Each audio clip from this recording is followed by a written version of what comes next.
খুবই অল্প সময়ের মধ্যে একটু অন্যরকম ব্রেকফাস্ট বানাতে চাইলে রেসিপিটা বানাতে পারেন। আসসালামু আলাইকুম বন্ধুরা, কিচেন বাঙালিয়ানা চ্যানেলে আপনাদের সবাইকে স্বাগত জানাই। সবার প্রথমে একটা মিক্সিং বোলের মধ্যে 1 কাপ পরিমাণ আটা নিয়ে নিচ্ছি। তার মধ্যে স্বাদ মতো লবণ আর চিনি দিয়ে দেব।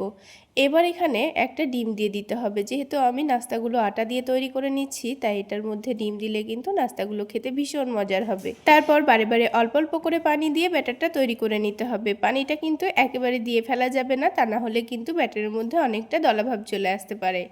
তো কিছুক্ষণের মধ্যে ব্যাটারটা আমি দেখুন একটু ঘন করে তৈরি করে নিয়েছি। এখন এটাকে আমি এক সাইডে রেস্টে রেখে দেব। আর আলাদা একটা বাটির মধ্যে নিয়ে নিচ্ছি অল্প একটু শসা কুচি, নিয়ে নিচ্ছি গাজর কুচি, আর দিয়ে দেব পেঁয়াজ কুচি, আর দিয়ে দেব এর মধ্যে সেদ্ধ আলু কুচি। এখানে আমি একটা সেদ্ধ আলুর অর্ধেকটা নিয়ে কুচি করে কেটে নিয়েছি। এবার দিয়ে দিচ্ছি ঝালের জন্য কাঁচামরিচ কুচি, আর দিয়ে দেব ধনেপাতা কুচি। তারপর এর মধ্যে দিয়ে দিতে হবে স্বাদ মতো লবণ আর চাট মশলা। এখানে আর কোনো রকম মশলা দিচ্ছি না, চাট মশলা দিলেই কিন্তু এর টেস্টটা অনেকটাই বেড়ে যাবে। তারপর সব কিছু একসঙ্গে ভালোভাবে মিশিয়ে নিচ্ছি। তো দেখুন বন্ধুরা, কত অল্প সময়ের মধ্যে নাস্তার ভেতরের পুরটা আমাদের তৈরি করা হয়ে গেল। তো এবার নাস্তাগুলো তৈরি করার আগে আলাদা একটা বাটির মধ্যে নিয়ে নিয়েছি দুটো ডিম, তার মধ্যে স্বাদ মতো লবণ, খুবই সামান্য পরিমাণ হলুদের গুঁড়ো আর মরিচের গুঁড়ো। তারপর ডিমটাকে খুব ভালোভাবে ফেটিয়ে নিতে হবে। ডিমটা ফেটানো হয়ে গেলে এবার আমি নাস্তাগুলো তৈরি করে নেব। তো ব্যাটারটা দেখুন আবার একটু ভালো করে কিন্তু মিশিয়ে নিতে হবে। এবার প্যানের মধ্যে খুবই সামান্য পরিমাণ তেল দিয়ে দিচ্ছি। দেখুন আমি এখানে কিন্তু 2-1 ফোঁটা মতোই তেল দিয়েছি। তারপর 2 চামচ ব্যাটার দিয়ে গোল করে রুটি শেপ দিয়ে নিতে হবে। তো বন্ধুরা, এখন কিন্তু গ্যাসের ফ্লেমটা মিডিয়াম টু লোতে রেখেছি। এবার গ্যাসের ফ্লেমটা একটু বাড়িয়ে দিয়ে আমি উপরের দিকটা শুকিয়ে নিয়েছি। তারপর এটাকে উল্টে দেব। এই নাস্তাগুলো বানাতে যেমন খুবই সামান্য তেল লাগে, তেমন খুবই অল্প সময়ে তৈরি হয়ে যায়, আর যেমন হেলদি তেমনই টেস্টি হয়।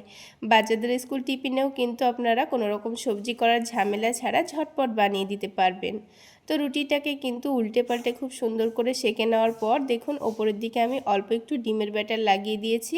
তারপর প্যানের 2 দিকে 2 ফোঁটা তেল দিয়ে এটাকে উল্টে দেব।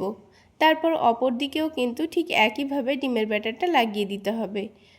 তো 2 দিকেই ঠিক একইভাবে কিন্তু ডিমের ব্যাটার লাগিয়ে দিয়ে এটাকে উল্টে পাল্টে খুব সুন্দর করে সেঁকে নিতে হবে, যেন ডিমটা কাঁচা না থাকে।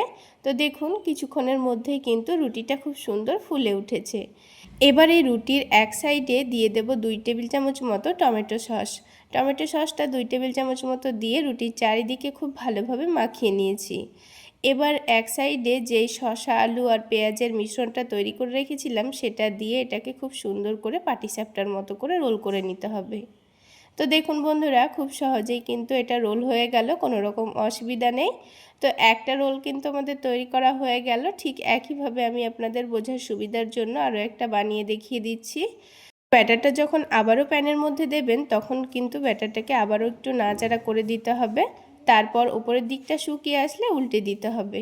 আর দেখুন উল্টানোর সাথে সাথেই কিন্তু রুটিটা খুব সুন্দর ফুলে উঠবে।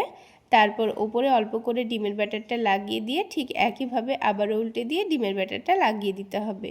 তাহলে বন্ধুরা, আজকের এই রেসিপিটি আপনাদের কেমন লাগলো অবশ্যই কমেন্ট করে জানাবেন। আর আজকের এই ব্রেকফাস্ট রেসিপিটি ভালো লাগলে চ্যানেলটি সাবস্ক্রাইব করে আমার পাশেই থাকবেন। তো বন্ধুরা দেখুন, আরও একটি নাস্তা কিন্তু আমাদের তৈরি করা হয়ে গেল। ঠিক একইভাবে আমি সবগুলো নাস্তা তৈরি করে নিয়েছি।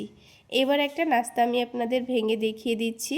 খেতে কিন্তু দুর্দান্ত হয় বন্ধুরা, একবার হলো বানিয়ে খেয়ে দেখবেন। তাহলে আজকে এই পর্যন্তই। সকলে অনেক বেশি ভালো থাকবেন, সুস্থ থাকবেন।